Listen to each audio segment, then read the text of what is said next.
एक बार एक युवक गौतम बुद्ध के पास आया और गौतम बुद्ध से बोला कि हे बुद्ध, मेरे मन में इतने गंदे विचार क्यों आते हैं।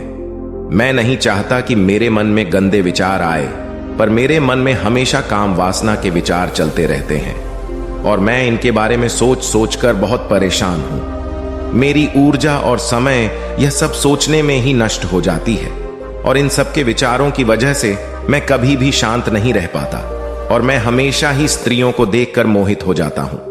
इन विचारों को अपने आप को रोक ही नहीं पाता। बुद्ध मुस्कुराए और उन्होंने उस युवक से पूछा, क्या तुम्हें पता है यह काम वासना होती क्या है? फिर लड़के ने उत्तर दिया और कहा, बुद्ध, मैं यह तो नहीं जानता कि काम वासना होती क्या है, पर हां, यह जो भी है बहुत बुरी चीज है। फिर बुद्ध ने उस युवक से कहा कि सबसे पहले तो तुम्हें यह समझना है कि प्राकृतिक रूप से जो भी चीज हमारे अंदर है वह बुरी नहीं है। हमारे जीवन में उसकी कुछ ना कुछ जरूरत है। वासना कोई बुरी बात नहीं है। यह तो हमारे मन की एक भावना है जो हमें किसी ना किसी चीज की कमी का एहसास करवाती है और फिर हम उस चीज को पाने के लिए उस चीज की तरफ आकर्षित हो जाते हैं। जैसे अगर तुम्हारे पास धन की कमी है तो तुम में धन पाने की वासना उत्पन्न हो जाएगी। तो वासना कुछ और नहीं, बस एक प्रकार की कमी है जो कि एक प्रकार की जरूरत का एहसास है। और जब यह जरूरत शारीरिक हो तो हम इसे काम वासना का नाम देते हैं। युवक ने गौतम बुद्ध को कहा कि बुद्ध, मुझे काम वासना का मतलब तो समझ में आ गया, पर आप मुझे यह बताइए कि यह आती कहां से है और कैसे आती है। गौतम बुद्ध ने कहा कि काम वासना कहीं से आती नहीं है, यह तो हमारे अंदर ही होती है और इसका होना तो जरूरी भी है, तभी तो मानव जाति का विस्तार होगा। युवक ने कहा, जब यह हमारे अंदर ही है और जरूरी भी है तो फिर लोग इसे गलत क्यों बोलते हैं? बुद्ध ने कहा कि यही तो समस्या है। लोगों ने काम वासना को गलत तरीके से सोच लिया है। इसे छिपाने की, दबाने की कोशिश करते हैं। काम वासना गलत नहीं है, बल्कि काम वासना का गलत तरीके से प्रयोग करना गलत बात है।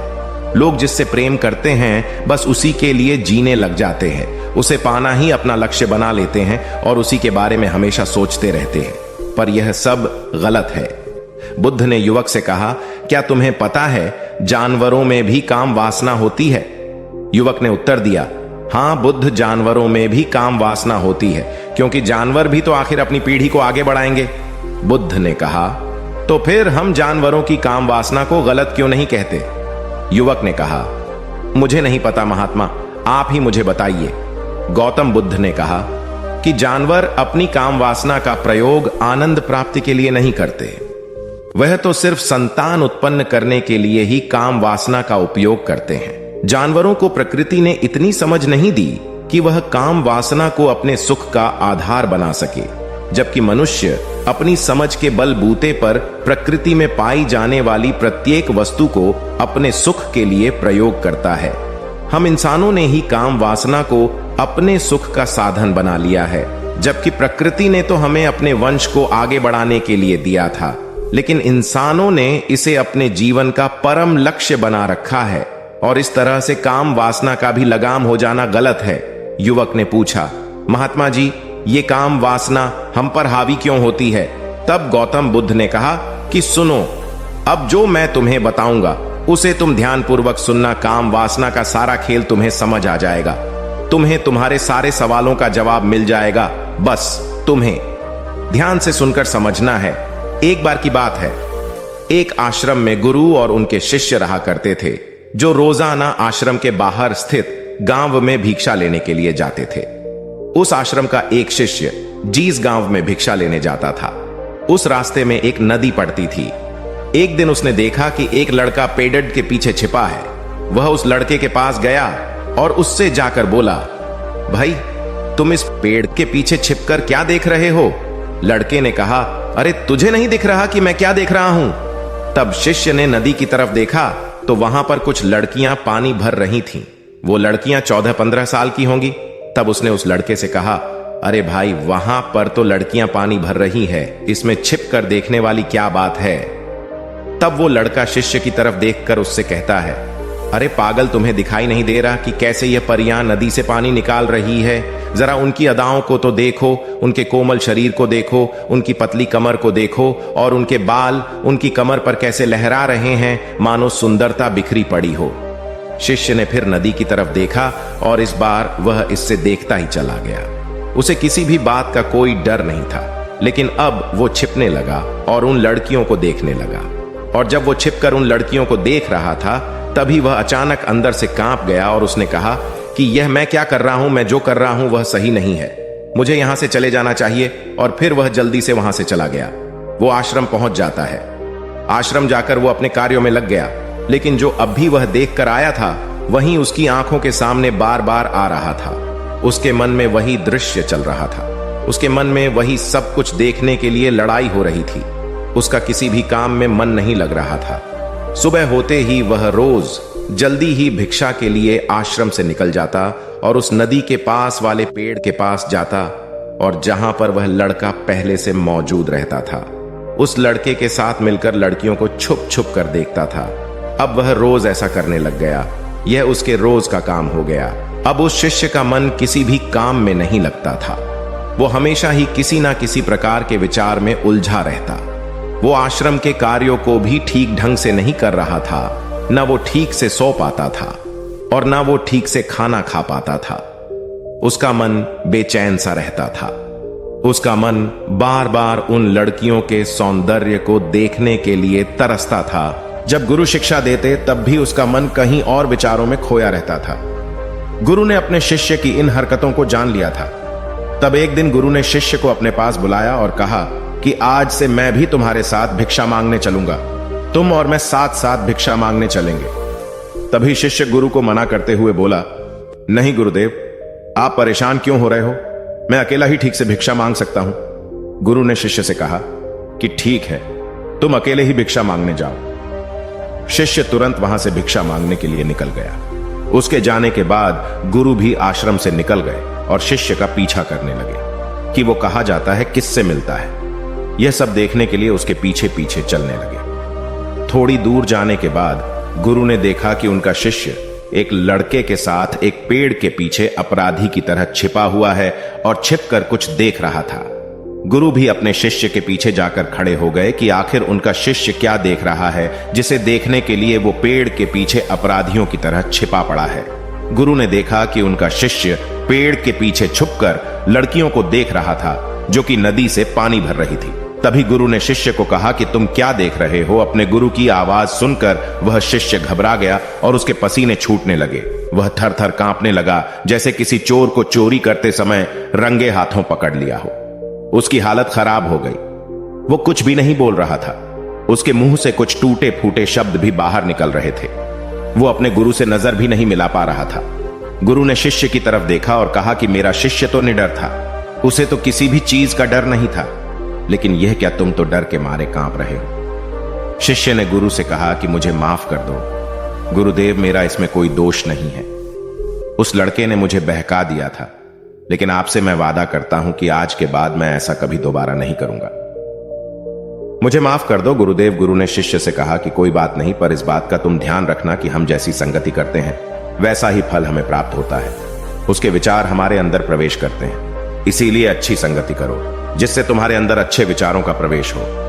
फिर गुरु और शिष्य आश्रम लौट आए और फिर से आश्रम के कार्यों पर ध्यान देने लगे। उसने उस रास्ते को छोड़ दिया और दूसरे रास्ते से जाने लगा। वो अपने काम को ध्यान से करता, लेकिन धीरे धीरे उसके अंदर क्रोध उत्पन्न हो गया और फिर वो दूसरों पर क्रोध करने लगा और बेचैन रहने लग गया। अब वो सही समय पर भोजन भी नहीं करता था। वो भोजन भी बहुत कम खाता था। एक रात गुरु शिष्य के पास आए और उसे बोले कि अब तक तुमने कितनी बार अपना वादा तोड़ दिया। यह सुनकर शिष्य अपने गुरु के चरणों में गिर गया और रोने लगा। रोते रोते ही उसने गुरु से कहा कि गुरुदेव, मैं कई बार अपना वादा तोड़ चुका हूं, फिर वादा कर लेता हूं, लेकिन हर बार मैं वादा तोड़ देता हूं। मेरा मन मेरे नियंत्रण में है ही नहीं। मैं बहुत कोशिश करता हूं कि मैं अपने मन से सारे बुरे विचारों को निकाल डालूं, लेकिन मैं चाहकर भी ऐसा नहीं कर पा रहा हूं। फिर गुरु ने शिष्य को कहा कि चलो मेरे साथ। गुरु शिष्य को आश्रम के बगीचे में लेकर गए और शिष्य से कहा कि देखो, यहां पर कुछ नालियां बनी हुई है। जिससे नदी का पानी इन पौधों तक आ रहा है और यह पानी एक निरंतर भाव से बह रहा है। क्या तुम इस पानी के बहाव को रोक सकते हो? शिष्य ने कहा कि हां गुरुदेव, मैं इस बहाव को रोक सकता हूं। फिर शिष्य ने मिट्टी उठाकर उस नाली में डाल दी। वो पानी थोड़ी देर के लिए रुक गया और फिर थोड़ी देर बाद उस मिट्टी के ऊपर से पानी बह गया। गुरु ने शिष्य से कहा, अरे ये क्या, ये तो पानी रुका ही नहीं। फिर शिष्य ने कुछ कंकड़ पत्थर उठाकर उस नाली में डाल दिए और फिर थोड़ी देर के लिए पानी रुक गया। लेकिन फिर थोड़ी देर बाद ही उन कंकड़ पत्थर के ऊपर से पानी निकल आया। फिर गुरु ने कहा कि यह क्या हुआ, पानी तो फिर से बह गया। तुम तो बोल रहे थे कि तुम इसे रोक दोगे। क्या हम किसी काम को रोकना चाहे तो क्या हम उसे रोक नहीं सकते? तब शिष्य ने कहा, कोई बात नहीं गुरुदेव, मैं इस पानी को तो आपको रोक के दिखाऊंगा। वह फिर से एक बड़ा सा पत्थर लेकर आया और उसे नाली पर डाल दिया और पानी रुक गया। तब गुरु से कहा कि देखा गुरुदेव, मैंने कहा था ना कि पानी को मैं रोक दूंगा। मैंने पानी को रोक दिखाया। आपकी बात मैंने पूरी कर दी। गुरु मुस्कुराए और बोले, अच्छा जरा ध्यान से देखो, पानी रुक गया। क्या वो तो पीछे की नाली तोड़कर बाहर आ गया और अगल बगल से बह रहा है, और ध्यान से देखो इस पत्थर को आगे भी आ गया और ये पानी अपना रास्ता बदलकर फिर से आगे की तरफ बह जाएगा। और फिर थोड़ी देर बाद ऐसा ही हुआ। फिर गुरु ने शिष्य को समझाया कि तुम्हारे साथ भी तो ऐसा ही चल रहा है। तुम बार बार प्रयास कर रहे हो, बड़े से बड़ा प्रयास कर रहे हो, पर हर बार तुम्हारा प्रयास टूट रहा है और यह हमेशा टूटता ही रहेगा। तुम कितना भी बड़ा पत्थर रख लो, लेकिन पानी तो अपना रास्ता बना ही लेगा। यह सब देखकर गुरु से कहा कि हे गुरुदेव, क्या कोई तरीका नहीं है जिससे मैं गंदे विचारों से बाहर निकल सकूं और यह मेरे मन में आए ही नहीं? गुरु शिष्य को एक नदी के पास ले गए जहां से उस बगीचे में पानी आ रहा था। गुरु ने शिष्य से कहा, वो पानी इसी नदी से जा रहा है। अगर हम यहीं से उस रास्ते को बंद कर दें जहां से पानी बगीचे में जा रहा है, अब क्या हम पानी को रोक नहीं सकते? शिष्य ने कहा कि हां गुरुदेव, अवश्य ऐसा हो सकता है। मैं इस पानी को यहीं से बंद कर देता हूं, तब आगे की नाली में पानी जाएगा ही नहीं और फिर बगीचे में पानी जाएगा ही नहीं। फिर से नदी से जाने वाले रास्ते को बहुत मेहनत करके पत्थर और मिट्टी डाल डालकर बंद कर दिया और गुरु से कहा कि गुरुदेव, मैंने पानी को बंद कर दिया है, अब यह पानी बगीचे में जाएगा ही नहीं। तब गुरु ने कहा कि अगर पानी बगीचे में नहीं जाएगा तो पेड़ पौधों को पानी कहां से मिलेगा? उन पेड़ पौधों को तो पानी की आवश्यकता है, और उन पेड़ पौधों में कुछ पेड़ पौधे तो ऐसे हैं जिनको रोज पानी की आवश्यकता है। वह तो मुरझाकर मर ही जाएंगे। उनका क्या होगा? पानी तो हमें खोलना ही होगा। शिष्य ने गुरु की बात सुनकर वापस नदी से जाने वाले पानी का रास्ता खोल दिया। तब गुरु ने शिष्य से पूछा कि अगर हम इस नदी के पूरे पानी को बगीचे की तरफ मोड़ दे तो क्या होगा? तब शिष्य ने जवाब दिया कि गुरुदेव, वहां पर जितने भी पेड़ पौधे हैं वो गलकर नष्ट हो जाएंगे, वहां पर कुछ नहीं बचेगा। फिर गुरु मुस्कुराए और बोले, तुम इस बात को समझो कि हमें किसी भी चीज को रोकना नहीं है, बस हमें हमेशा संतुलन बनाए रखना है। कम पानी से भी पौधे नष्ट होते हैं और ज्यादा पानी से भी पौधे नष्ट होते हैं। हमारा जीवन संतुलन से ही चलता है। गुरु ने शिष्य से कहा कि अगर मैं तुम्हें कहूं कि तुम आम के बारे में मत सोचो तो तुम्हारे मन में सबसे पहले किसका चित्र आएगा? शिष्य ने कहा कि गुरुदेव, मेरे मन में तो पहला चित्र आम का ही आएगा। गुरु ने कहा कि जब हम गंदे विचारों को जबरदस्ती रोकने का प्रयास करते हैं तो वह और मजबूती के साथ हमारे अंदर प्रवेश करते हैं और ज्यादा हमारे अंदर उठते हैं। इसीलिए हमें उन्हें कभी भी दबाने की कोशिश नहीं करनी चाहिए। फिर गुरु ने शिष्य को जाते हुए कहा कि हमारे गंदे विचार बुरे लोगों की संगति करने की वजह से भी आते हैं। कई बार क्या होता है कि कामुकता हमारे अंदर होती नहीं है, लेकिन कुछ अश्लील लोगों के साथ रहने की वजह से यह हमारे अंदर हावी हो जाती है। फिर शिष्य ने कहा कि गुरुदेव, आप सही कह रहे हैं, मैं अपने मार्ग से भटक गया था। फिर वो शिष्य उस रात बहुत ही चैन की नींद सोया। सुबह अपने कार्यों को पूरे मन से किया और फिर सुबह वो भिक्षा लेने के लिए उसी रास्ते से गया जहां वह लड़का आज भी पेड़ के पीछे छुपकर उन लड़कियों को देख रहा था। वो शिष्य नदी पर गया जहां वह लड़कियां पानी भर रही थीं। उसने उन लड़कियों से पानी मांगा। उन लड़कियों में से एक लड़की ने उसे पानी पिलाया और उस सन्यासी शिष्य के चरण छुए। शिष्य ने उसे आशीर्वाद दिया कि तुम्हारा कल्याण हो। उसका मन सकारात्मक ऊर्जा से भर गया। उसके चेहरे पर मुस्कान आ गई थी, जैसे कि उसे कुछ खोया हुआ वापस मिल गया हो। वह वापस अपने रास्ते से जाने लगा। तभी पीछे से वह लड़का आ गया जो पेड़ के पीछे छुपा हुआ था। वह शिष्य के पास आया और बोला कि क्या बात है, आज तो तुमने नजदीक से दर्शन कर लिए, तुम तो मुझसे भी आगे निकले। तब शिष्य ने कहा कि हम हमेशा दूसरे के दर्शन करने में ही व्यस्त रहते हैं, अपने दर्शन कर ही नहीं पाते। तुम कब तक इस पेड़ के पीछे छुपते रहोगे? किसी को पसंद करते हो तो उससे बोल दो, अगर वो भी तुम्हें पसंद करती है, और शादी कर लो। पर उससे पहले तुम कुछ बन जाओ तथा अपने आप को पहचान लो। ऐसे अपना समय बर्बाद मत करो। फिर वह लड़का रोज उससे मिलने लगा और उस लड़के ने नदी पर जाना छोड़ दिया। और फिर वो लड़का अपने जीवन में कुछ बनने के लिए संघर्ष करने लगा। तो तुमने देखा संगति का असर क्या होता है। अपनी संगति बदलो, अपने विचार बदलो। बुद्ध ने युवक से पूछा कि क्या तुम्हें तुम्हारे सारे सवालों का जवाब मिल गया? तब युवक ने कहा कि हां महात्मा जी, आपका बहुत बहुत धन्यवाद। तब गौतम बुद्ध ने युवक से कहा कि जब तुम्हारे मन में गंदे विचार आए तब आप अपने आप को दोषी मत मानो। यह शरीर है और यह सब इसमें हजारों वर्षों से सीखा है। यह केवल तुम्हारे सोच लेने से, शपथ लेने से यह टूटने वाला नहीं है, लेकिन तुम्हारे पास वो शक्ति है और वो ऊर्जा है जिसका तुम्हें संतुलन बनाए रखने के लिए उपयोग करना है। तुम एक जीवित ऊर्जा हो जो कुछ भी अनुभव करने के लिए स्वतंत्र हो, जो कुछ निर्माण करने के लिए स्वतंत्र हैं। इसीलिए तुम अपने आप को पहचानो। दोस्तों, आपको यह कहानी कैसी लगी हमें कमेंट